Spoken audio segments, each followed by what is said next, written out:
Hello everyone, I am Divya Mittal and this is the second video on my series on civil services interview.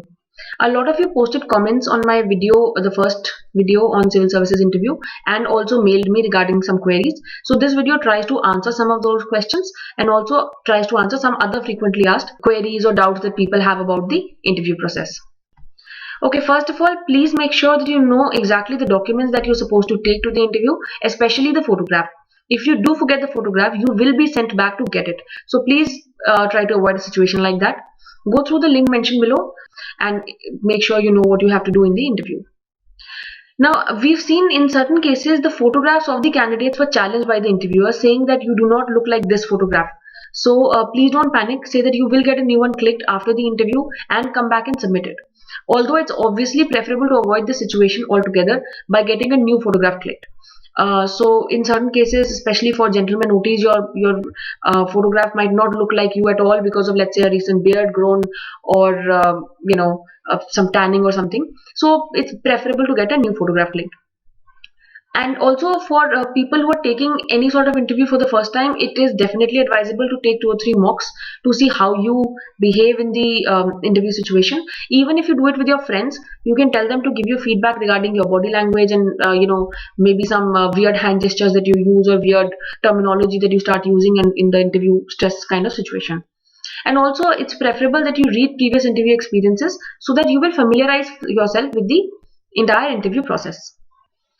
Okay, now before going to the UPSC, these are things which are very simple, but sometimes, trust me, before going to the interview, they become really difficult because you might certainly develop insomnia just before the interview and you might not be able to sleep at all.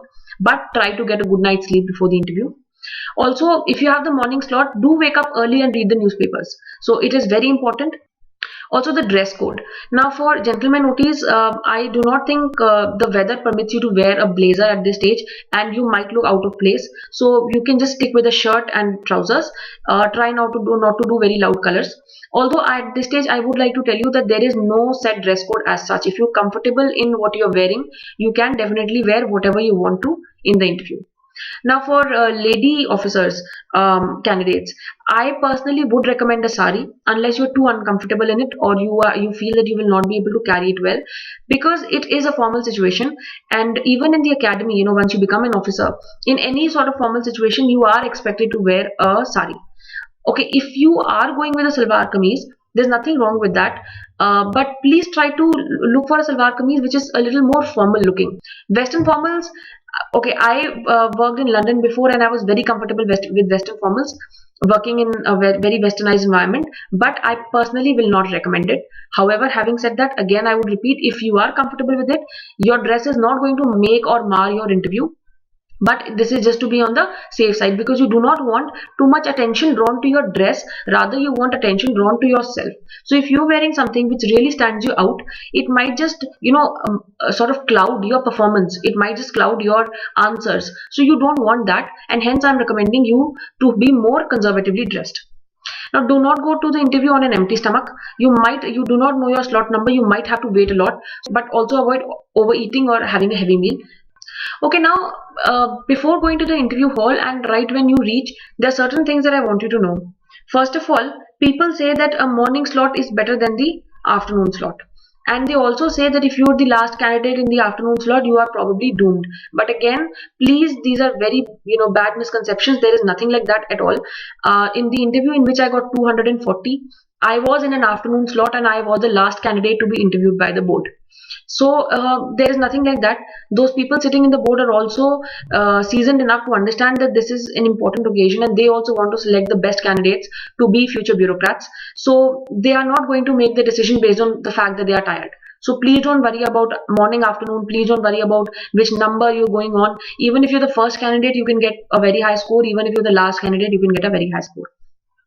Now, when you're reaching the interview hall, you should be prepared to wait for 1 to 3 hours for your turn. Like I said, I was the last candidate. I had to wait for a very long time. So you should have something mentally prepared what you're going to do in the interview hall. Now, after around 30 minutes, you get to know your board. Now, again, this has a lot of mixed feelings. A lot of you would have known a little bit about the board, you would have misconceptions or preconceived notions about boards. But I would like to really request you, please do not let those preconceived notions, affect you. Because what happens is that I've seen people who, had a very bad perception about a particular board, ended up getting that board, and then ended up, ruining their interview just because of the preconceived notion that if this board comes, they will definitely get ruined in the interview. So it's a self-fulfilling prophecy. So please, I know it is difficult, but please don't let the name of the board affect you.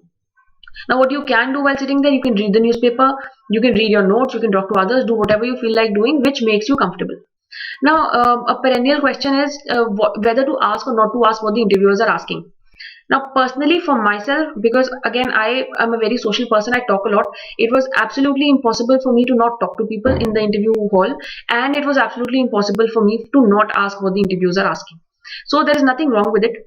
But again, I will like to warn you, if you ask around what the interviewers are asking, there will obviously be questions which you will not be knowing, especially the factual variety, and that can really put a lot of pressure on you. So if you are the kinds who you feel will not be able to handle the pressure, if you get to know what they're asking and you don't know it because you have no means of finding it out, because you won't have internet, you can only talk to each other. If that is the case, please don't ask what the interviewers are asking. But another thing I would like to point out is that the interviews go very, very differently for different candidates, even in the same board. So I don't know how the interviewers ask the questions. Basically, it's more like a conversation, and one thing leads to another, and you just end up having the whole interview. So I've seen like somebody from Delhi in my year was asked a lot about Delhi architecture.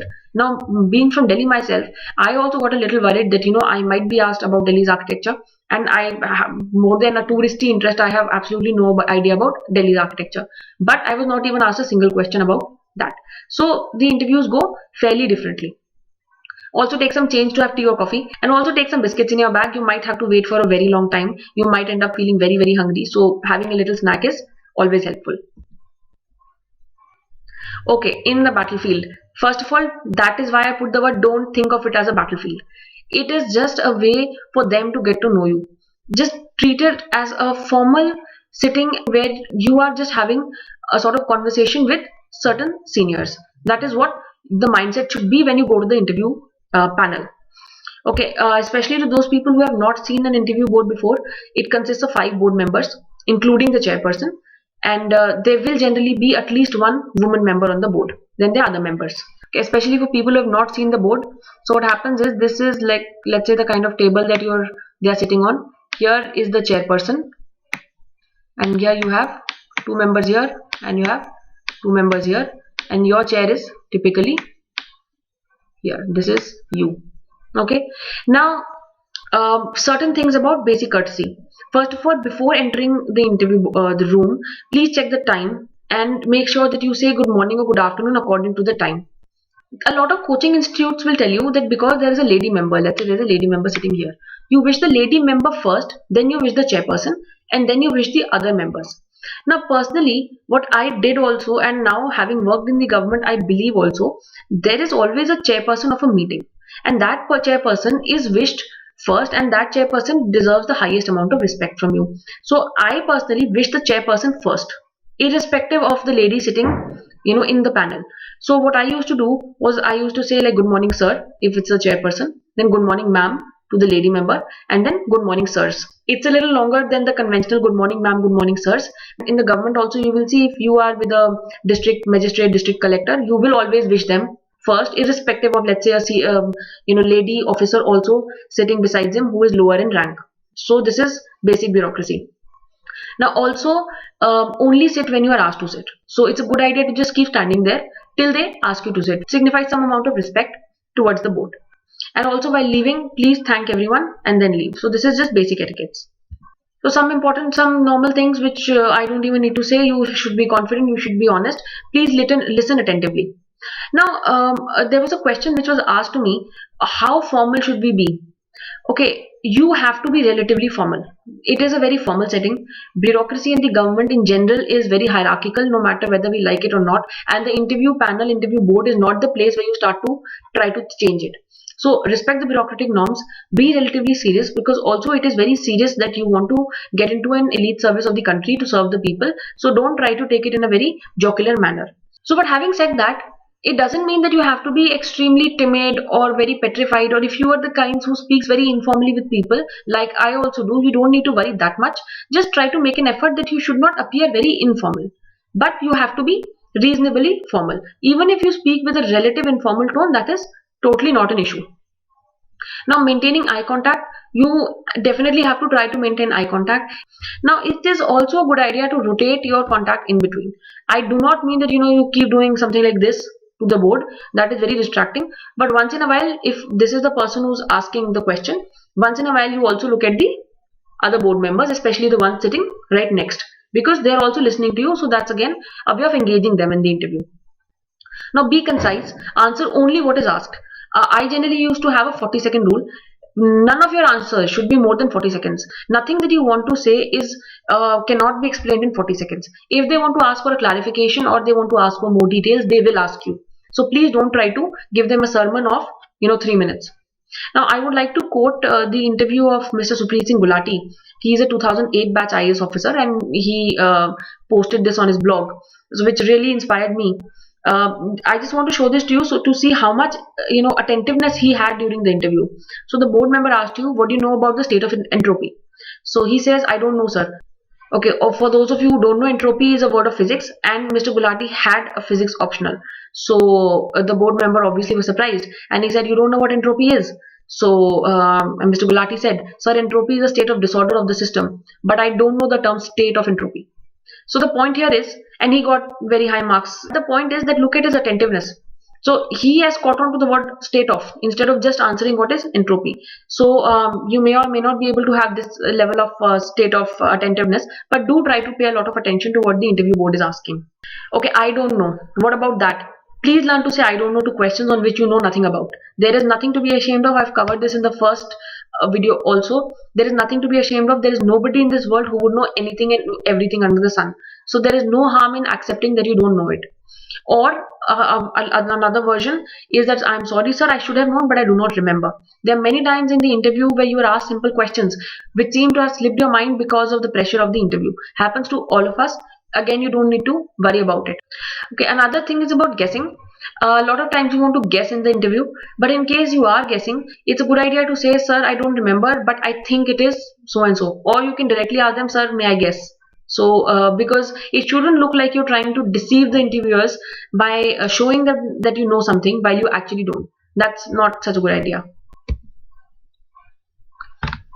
Okay, again about the formality bit. Please speak in formal language. You are not sitting in a cafe with your friends, so please do not use acronyms. Avoid them, especially like PUBAD, MEA, PM, which are not lengthy otherwise. So Ministry of External Affairs, Prime Minister, that is the right thing to do. Also, don't laugh out loudly. Again, just remember that you're not in a cafe. Although obviously, please smile in the interview. That's always good. Also, show seriousness about the interview. They may laugh at your answer, but please don't join in. So I remember I was being asked in the interview board about superstition, and I don't remember exactly what I said, but the entire board burst out laughing. But that I just sat there smiling. Okay, you can smile, but you can't laugh at your at sort of your own answer, because obviously I wasn't joking. I answered in all seriousness. Anyways, I was also asked about in one of the comments about flexibility and rigidity. So I need to clarify this. In my first video, I told you that you have to have a view, you should have a view, and you should be prepared to defend it if there are cross questions or counter questions regarding that. Having said that, it does not absolutely mean that you have to be rigid. In case during the interview, the interviewers give you an argument and you do get convinced that your answer was or your view was incorrect because of certain facts you didn't know or certain points you didn't consider, or basically lack of understanding or information, please be absolutely sure that you have to change your view. There is absolutely nothing wrong in it. I have done this in my interview as well. The smartness or your intelligence lies in realizing when you have to be rigid and when you have to be flexible about your view. Please don't be arrogant in answering, even if you're 100% sure. So if somebody is pointing out a counter view, or if somebody is saying something contrary to what your belief is, even if it pertains something to your subject and you're very sure about it, please don't look or seem overconfident or arrogant. That is something which would put off anybody in general. So, and the interview board is no different. So these are basically some tips. Some of it is quite, might be quite trivial to people who have already attended the interview. But I just thought that, especially for first timers, this could be slightly useful. Thank you.